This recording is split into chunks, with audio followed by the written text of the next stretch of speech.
चला तर मित्रांनो, आज आपण बनवणार आहोत साबुदाण्याची खिचडी.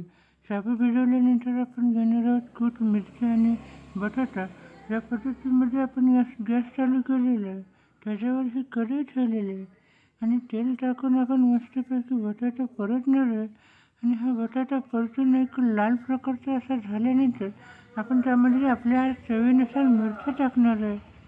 ह्या मिरच्या आपण या बटाट्यासोबत तळायच्या आहेत आणि अतिशय व्यवस्थितरित्या आपण त्या फ्राय करायच्या आहेत.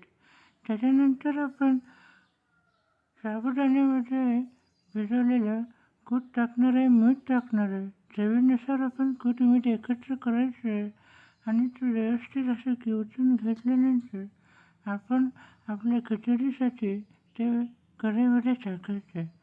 कढईमध्ये टाकताना आपण व्यवस्थितरित्या असं सगळं टाकलेलं आहे आणि ह्या टाकलेली खिचडी